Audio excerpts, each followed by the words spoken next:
नमस्कार. मी भाऊ तोरसेकर. तुम्ही बघत आहात प्रतिपक्ष. मित्रांनो, अमेरिकेतून मी परत एकदा रेकॉर्डिंग करतोय. आणि त्याचं कारण असं आहे की मी 7-8 दिवस बाहेर फिरायला गेलो होतो, रोड आयलंड वगैरे. आणि तिथे काय असल्या सुविधा नव्हत्या, आणि त्यामुळे रेकॉर्डिंग करता आलं नाही. आणि खरं सांगायचं तर मी बातम्या पण बघत नव्हतो. मला काय भारतात चाललंय याची अजिबात कल्पना नव्हती. आणि त्यामुळे विश्रांती तर विश्रांती, आपण बातम्या पण ऐकायच्या नाहीत इतकं बंधन मी पाळतो. आणि त्यामुळे मी बातम्या पण बघत नव्हतो. आता मी परतीच्या मार्गावर आहे, आणि त्या परतीच्या मार्गावर असताना परत एकदा वॉशिंग्टन DC ला आलोय. आणि त्याच दरम्यान महाराष्ट्रात विधान परिषदेच्या निवडणुका पूर्ण झाल्या, आणि त्याचे निकाल मी बघतोय. म्हणजे रात्री मुंबईतले किंवा भारतातले रात्रीचे 12 वाजून गेलेले असावेत असा माझा अंदाज आहे. आणि संध्याकाळी 12 तारीखला जे विधान परिषद निवडणुकीचे निकाल आले, ते बघितल्यानंतर मी माझं मत मांडावं असं मला वाटलं. आणि त्याचं कारण सरळ आहे. तुम्ही माझ्या विषयाचं शीर्षक बघितलं असेल तर तुमच्या लक्षात येईल की हे निकाल हे 1 महिन्यापूर्वीच्या लोकसभा निवडणुकीच्या निकालावर बोळा फिरवणारे आहेत, असं माझं प्रामाणिक मत आहे. आणि त्याचा खुलासा द्यावा याच कारणास्तव मी हा व्हिडिओ करतोय. विषय असा आहे मित्रांनो, की खरोखरच लोकसभा निवडणुकीचे जे निकाल लागले, आणि त्या निकालामध्ये फार मोठ्या प्रमाणावर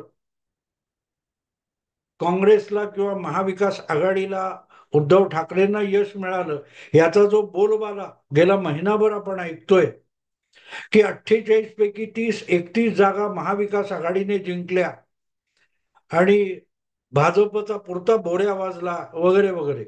काँग्रेस हा महाराष्ट्रातला सगळ्यात मोठा पक्ष म्हणून जनतेने निवडून दिला वगैरे, आपण जे विश्लेषण ऐकत होतो त्याच्यावरून या निकालांनी विधान परिषदेच्या बोळा फिरवला असं माझं प्रामाणिक मत आहे. आणि ते मत तसं असण्याचं कारण मला वाटतं स्पष्टपणे आणि अगदी संगतवार मांडलं पाहिजे. ते कारण असं आहे की ही निवडणूक महाराष्ट्राच्या मतदारांनी केलेलं मतदान नाहीये, तर ही निवडणूक ही विधानसभेचे जे आमदार आहेत आत्ता, या आमदारांनी केलेलं मतदान आहे. आणि त्या आमदारांचं जे प्राधान्य आहे, त्या प्राधान्यावर हे निकाल लागलेले आहेत. ज्यामध्ये 11 जागा होत्या, आणि 11 जागांपैकी 9 जागा महायुतीने अगदी लिलया किंवा सहजगत्या जिंकलेल्या आहे. आता सहजगत्या जिंकल्याचं कारण असं आहे की बघायला गेलं तर 11 पैकी 8 जागा महायुती सहज जिंकू शकत होती, एवढी त्यांची आमदार संख्या आहे. पण दुसरीकडे 3 जागा जिंकणं महाविकास आघाडीसाठी अवघड होतं. कारण काँग्रेस हा पक्ष न फुटलेल्या आमदारांचा, आणि शरद पवारांची राष्ट्रवादी आणि उद्धव ठाकरे यांची उभाठा शिवसेना, यांची जी आमदार संख्या आहे, ती आमदार संख्या ही 2 आमदार निवडून आणण्याची शक्यता होती. कारण काँग्रेसकडे आता त्या याच्यामध्ये तुम्हाला माहिती आहे, विधान परिषदेमध्ये प्राधान्य क्रमाची मतं असतात. आणि प्राधान्य क्रमाची मतं म्हणजे काय, तर कमीत कमी 23 मतं ज्याला पहिल्या क्रमांकाची मिळतील, पहिल्या प्राधान्याची मिळतील, तो निवडून आला. तर काँग्रेसकडे पक्की हक्काची 23 मतं होती. पण 23 पेक्षाही अधिक, जवळजवळ 10-12 मतं काँग्रेसकडे होती. पण ती मतं जर काँग्रेसने महायुतीच्या, आपला महाविकास आघाडीच्या मित्र पक्षांना दिली असती, तर त्यांची लोक निवडून येणं शक्य होतं. आणि त्याप्रमाणे उभाठा शिवसेनेचे मिलिंद नार्वेकर निवडून आले. पण दुसरीकडे शरद पवारांच्या पुरस्कृत असलेल्या शेतकरी कामगार पक्षाचे जयंत पाटील, जे दीर्घकाळ विधान परिषदेचे सदस्य आहेत, त्यांचा मात्र इथे पराभव झालेला आहे. आणि भाजपचा जो 5वा उमेदवार निवडून आलाय तो सहज निवडून येणं शक्य नव्हतं, पण भाजपने तिथे जुगार खेळला होता आणि तो जुगार यशस्वी झालाय. आणि म्हणून भाजपचे 103 105 काय आमदार आहेत असं असताना सुद्धा 5वा उमेदवार निवडून आला. आणि तो निवडून आणताना महाविकास आघाडीच्या आमदारांचं प्राधान्य हे महायुतीकडे झुकलेलं दिसतंय. हे या निवडणुकीच्या निकालाचं वैशिष्ट्य आहे. त्याला वैशिष्ट्य मी का म्हणतो तेही समजून घ्या. ते समजून घ्यायचं तर आपल्याला बघायला लागेल की भाजपच्याकडे 103 105 आमदार होते, तर त्यांची 104 आमदारांची मतं ही पहिल्या 4 आमदारांना मिळाली आणि 4 आमदार पहिल्या फेरीत निवडून आले. भाजपचा 5वा उमेदवार सदाभाऊ खोत हे प्राधान्य क्रमामुळे निवडून आले. म्हणजे त्यांना दुसऱ्या तिसऱ्या प्राधान्याची मतं जी मिळालेली आहेत त्यातून ते 23चा आकडा पार करून गेले आणि जिंकले.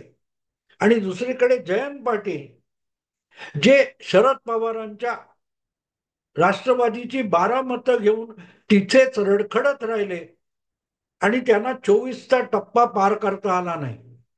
आणि ही गंमत असते मित्र, ही गंमत लक्षात घेतली पाहिजे. अर्थात त्यात प्राधान्यक्रमाने कोण आले याचं विवेचन तुम्ही इतर बातम्यांमध्ये विश्लेषणामध्ये ऐकलेलं असेल. माझा मुद्दा असा आहे की एकूण आकडे बघितले तर महायुतीच्या निवडून आलेल्या आमदारांना विधानसभेच्या साधारणतः 250 आमदारांचं प्राधान्य मिळालेलं आहे. आणि ते प्राधान्य माझ्या दृष्टीने आगामी विधानसभा निवडणुकीला डोळ्यासमोर ठेवून विचार करण्यासारखं आहे की या सगळ्या विधान परिषद निवडणुकीमध्ये 225च्या आसपास 224च्या आसपास आजच्या विद्यमान आमदारांना जर महायुती महत्वाची वाटत असेल तर ते आमदार आपल्या मतदान प्राधान्यातून सांगतायत की आगामी विधानसभा निवडणूक ही महायुतीसाठी सोपी आहे, महाविकास आघाडीसाठी सोपी नाही. आणि त्याचा अर्थ असा होतो की लोकसभेला जे काय झालं ते झालं, पण त्याच्यावर आजच्या विधानसभेत असलेल्या 224-25 आमदारांचा विश्वास नाही. त्यांना असं वाटतंय की आगामी विधानसभा निवडणुकीत आपल्याला महाविकास आघाडीचं तिकीट मिळालं तरी आपण निवडून येण्याची शक्यता कमी आहे. त्यापेक्षा आपण महायुती म्हणून जर तिकीट मिळवू शकलो तर आपल्याला नक्की परत विधानसभा निवडणुकीत जिंकता येईल असं ज्यावेळेला त्या आमदारांना वाटतंय. याचा अर्थ असा की विधानसभा निवडणूक महाविकास आघाडीसाठी सोपी राहिलेली नाही. लोकसभेचं जे झालं ते झालं, राष्ट्रीय पातळीवरच्या मतदानातून ते मतदान झालं, पण विधानसभेला तसंच मतदान होईल आणि मतदार हा महाविकास आघाडीला झुकतं मत देईल असं सामान्य आमदारांना, आजच्या आमदारांना वाटत नाहीये. आणि म्हणूनच या विधान परिषद निवडणुकीमध्ये आजच्या विद्यमान विधानसभेतल्या बहुतांश नव्हे तर जवळपास 225 आमदारांनी महायुतीला झुकतं माप दिलेलं आहे. थोडक्यात त्यांना आगामी विधानसभा निवडणुकीत महायुती जिंकणार असं वाटतंय, असा या निकालाचा अर्थ होतो. कारण लक्षात घ्या, असं आपण जे काही विवेचन लोकसभा निवडणुकीनंतर गेला महिनाभर ऐकतोय त्यामध्ये एक गोष्ट सातत्याने सांगितली गेली की मतदाराने शरद पवारांना कौल दिलाय, मतदाराने उद्धव ठाकरे यांना कौल दिलाय, मतदाराने काँग्रेसला कौल दिलाय. कारण लोकसभा निवडणुकीत काँग्रेसचे जवळजवळ 13-48 मधून 13 खासदार लोकसभेवर निवडून आले. याचा अर्थ मतदाराने, प्रत्यक्ष खऱ्या सामान्य जनतेने, मतदाराने काँग्रेसला या राज्यातला सगळ्यात मोठा पक्ष बनवलेला आहे. तर भाजप हा गेल्या 10 वर्षात महाराष्ट्रातला सर्वात मोठा पक्ष असल्याचा कौल जो मतदार देत होता त्याला मतदाराने झुगारलेला आहे. आणि म्हणूनच आता काँग्रेसचाच मुख्यमंत्री होणार असं खुद्द प्रदेश अध्यक्ष नाना पटोले यांना वाटत होतं. शरद पवारांनी 10 जागा लढवल्या आणि 8 जिंकल्या, याचा अर्थ सगळ्यात मोठा स्ट्राईक रेट शरद पवारांचा आहे असंही विवेचन आपण ऐकले. काँग्रेस हा 15 जागा लढवून 17 जागा लढवून 13 जिंकला, तर काँग्रेस सगळ्यात मोठा पक्ष झाला. उबाटा सेनेने 21 जागा लढवून 9 जागा जिंकल्या, तर तो सगळ्यात मोठा कौल त्यांना मिळालाय. थोडक्यात महाविकास आघाडी मधले जे 3 घटक पक्ष आहेत, त्या 3 घटक पक्षांना महाराष्ट्राच्या जनतेने मोठा कौल दिला, म्हणूनच ते 48 मधल्या 30 जागा जिंकू शकले. हे जे सगळं गणित मांडलं गेलं होतं त्याला विधान परिषद निवडणुकीने छेद दिलेला आहे. आणि म्हणून मी म्हटलंय की लोकसभेच्या निकालावर विधान परिषदेच्या निकालांनी बोळा फिरवला. आणि एक लक्षात ठेवा की आमदार जो आहे विधान परिषदेचा, तो आपल्या मतदारसंघाशी जवळ असतो. परत एकदा त्याला विधानसभेत निवडून यायचे, आणि ते निवडून यायचं असेल तर तुम्हाला माहिती की ज्या वेळेला निवडणूक जवळ येते तेव्हा या पक्षातले आमदार अनेकदा तिकडे जातात, तिकडचे इकडे येतात.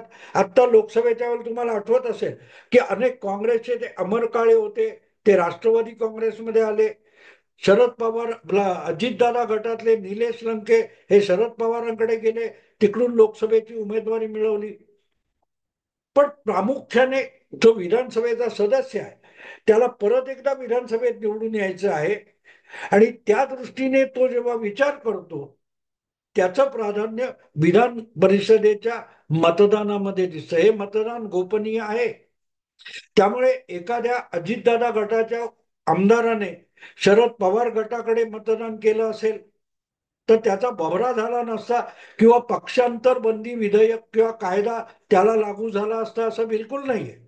तरीही तो अजितदादा गटाकडे राहिला, तरीही तो शिंदे गटाचा आमदार उद्धव ठाकरे गटाकडे न जाता उद्धव ठाकरे आपला शिंदे गटाकडे राहिला. याला फार महत्व आहे. आपलं गोपनीय मत हे आपल्याला पक्षांतर कायद्यात अडकवत नाही हे माहिती असताना सुद्धा महायुतीच्या आमदारांनी महायुतीच्याच उमेदवारांना मोठ्या प्रमाणावर यशस्वी होण्यासाठी केलेलं मतदान हे म्हणून फार मोठं सूचक मतदान आहे. आणि हे आमदार हे आपापल्या मतदारसंघात काम करत असतात, सातत्याने आपल्या आमदारांच्या संपर्कात असतात. त्यामुळे मतदारांचा कौल कुठल्या बाजूला आहे हे त्यांना कार्यकर्त्यांकडून पाझरून मिळालेलं मत असतं. आणि त्यामुळे लोकसभेला जे मतदान झालं आणि ज्या प्रकारचे निकाल आले त्या प्रकारचे निकाल हे विधानसभेला लागतील. तसंच झुकतं माप सामान्य मतदार महाविकास आघाडीला देईल असं आजच्या विधानसभेतल्या आमदारांना वाटत नाही. याचा हा सुगावा आहे. आणि म्हणून मी म्हटले की लोकसभा निवडणुकीचे जे निकाल लागले ते लागले, पण विधान परिषदेच्या निकालांनी लोकसभेच्या निकालांवर बोळा फिरवला.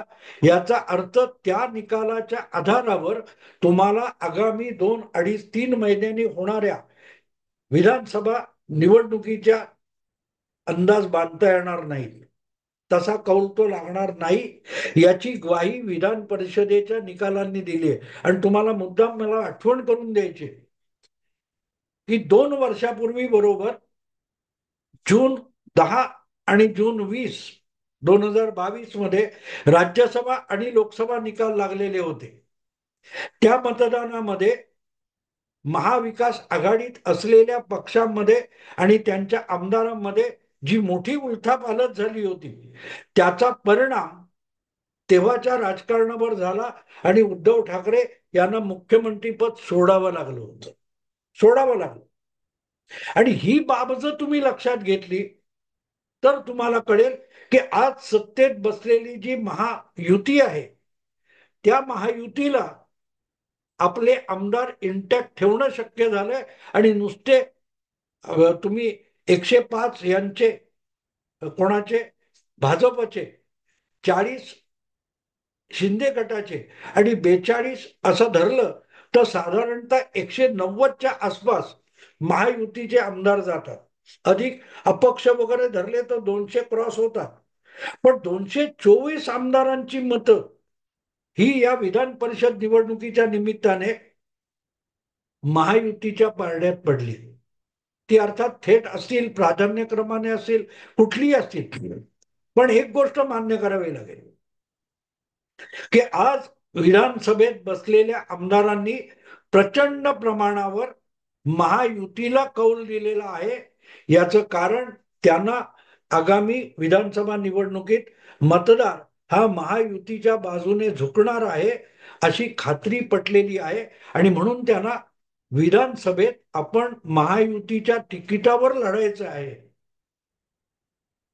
ही खुणगाट त्यांनी पक्की केलेली आहे. आणि म्हणून त्यांना कुठल्याही परिस्थितीत महायुतीच्या बाजूचं तिकीट मिळवावं असं वाटतं, असं हा निकाल विधान परिषदेचा सांगतो. ही बाब लक्षात घ्या मित्रांनो. राजकारण हे कसं बदलत असतं. तुम्हाला मी मुद्दाम एक आठवण म्हणून सांगेन की 2017च्या विधानसभा निवडणुकीमध्ये 2000 मला वाटतं 18च्या किंवा 17च्या विधानसभा निवडणुकीमध्ये राजस्थानात भाजपचं सरकार गेलं, काँग्रेसला बहुमत मिळालं. पण त्या विधानसभा निवडणुकीच्या वेळेला लोकांची एक अशी घोषणा होती की वसुंधरा तेरी खैर नाही, मोदी तुझसे बैर नाही. म्हणजे आम्हाला मोदी हा पंतप्रधान म्हणून हवाय, पण मुख्यमंत्री म्हणून आम्हाला वसुंधरा राजे नकोय, अशी घोषणा होती. आणि प्रत्यक्षात तसंच झालं. अवघ्या काही महिन्यानंतर, 4-5 महिन्यानंतर लोकसभेसाठी त्याच राजस्थानमध्ये मतदान झालं. तेव्हा भरभरून सगळ्याच्या सगळ्या 25 जागा मतदाराने भाजपला, म्हणजे नरेंद्र मोदींना दिल्या होत्या. अवघ्या 4 महिन्यामध्ये मतदानामध्ये केवढा फरक पडला. मतदार हा, मी नेहमी सांगतो, गेल्या 10-15 वर्षामध्ये भारतातला मतदार हा प्रचंड प्रमाणावर राजकीय दृष्ट्या प्रगल्भ झालेला आहे. तो अधिकाधिक मत प्रत्येक निवडणुकीत बदलताना दिसतोय. आता गंमत बघा की विधानसभेला राजस्थानमध्ये मतदाराने भाजपला कौल दिला, निर्विवाद बहुमत दिलं. अगदी वसुंधरा राजे ह्या उमेदवार नसताना सुद्धा आणि भाजपला राजस्थानमध्ये मुख्यमंत्री पदाचा चेहरा दिला नसताना मतदाराने बहुमत दिलं. पण त्याच मतदाराने 4 महिन्यानंतर लोकसभेला मतदान करताना भाजपला ज्या 25च्या 25 जागा गेल्या 2 लोकसभा निवडणुकीत दिल्या होत्या त्या नाकारल्या. आणि काँग्रेसला काहीतरी 10-11 जागा राजस्थानात मिळाल्या. नेमकी तीच गोष्ट महाराष्ट्रात होऊ घातली आहे, हे या विधान परिषदेच्या निकालातून आपल्याला लक्षात घेता येतं. म्हणून मी इतर जे आकडे अगदी सांगतायत, कोणाला किती मतं मिळाली, मग त्यातली ह्याची फुटली का त्याची फुटली का, याची चर्चा इतर विवेचनामध्ये किंवा आकडेवारीमध्ये तुम्हाला दिसेल. की आता उदाहरणार्थ 49 मतं काहीतरी शिंदे गटाच्या 2 उमेदवारांना मिळालेल्या मतांची बेरीज केली तर ती 49 काय 47 होते. 40 आमदार असताना 47 मतं शिंदे गटाच्या उमेदवारांना मिळाली, किंवा अजितदादांच्या गटाला सुद्धा काही जास्त मतं मिळाली. भाजपला तर जवळजवळ 130च्या आसपास मतं, 128 वगैरे मतं मिळाली. व भाजपकडे 110-12 आमदार असताना एवढी मोठी संख्या कशी मिळाली, तर त्याचं कारण आपण लक्षात घेतलं पाहिजे. आणि इथे मतदार प्रगल्भ होतं असं मी मानतो. आणि तो प्रगल्भ होणारा मतदार आगामी विधानसभेत कोणाला मतदान करणार आहे त्याची चाहूल आपल्याला या विधान परिषदेत मतदानात लागते असं माझं मत आहे. आणि म्हणून मी म्हटलं की जे काय लोकसभा निकालानंतर आता महाविकास आघाडी विजयाच्या वाटेवर आहे. लवकरच आता उद्धव ठाकरे तर म्हणाले होते की हे विधानसभेचं जे अधिवेशन आहे हे महायुती सरकारला, शिंदे सरकारला निरोप देण्यासाठीचं अधिवेशन आहे, इथपर्यंत त्यांनी मतप्रदर्शन केलं होतं. इथे आपल्या गोष्ट एक लक्षात येते की उद्धव ठाकरेंना किंवा शरद पवारांनी किंवा काँग्रेसला वाटते तितकी विधानसभा निवडणूक महाविकास आघाडीसाठी सोपी राहिलेली नाही, याची चाहूल आपल्याला या विधान परिषद निकालामध्ये लागते. कारण विधानसभेत आज असलेले आमदार परत एकदा निवडून यायचं तर फुटायला अजिबात तयार नाहीत. त्यांना अशी खात्री वाटते की महायुती म्हणूनच लढलो तर आपली आमदारकी टिकेल. आमदारांचं, विधानसभेच्या आमदारांचं एक वैशिष्ट्य असतं की त्यांना परत एकदा आमदार व्हायचं असतं. आमदार झालं की मंत्री किंवा मुख्यमंत्री व्हायचं असतं, पण त्यांचं सगळ्यात मोठं प्राधान्य हे परत एकदा आमदार होण्यासाठी असतं. आणि आपल्याला आमदार व्हायचं असेल तर आपण महायुतीमध्ये राहिलं पाहिजे, याविषयी त्यांच्या मनात काडी मात्र शंका नाही. याची चाहूल या निकालातून लागते. म्हणूनच हे विवेचन मी घाई गर्दीने करतोय. मग भारतात पोहोचल्यानंतर अधिक बोलेन. आत्ता इथेच थांबतो. आवडलं लाईक करा, शेअर करा, सबस्क्राईब करा. नमस्कार.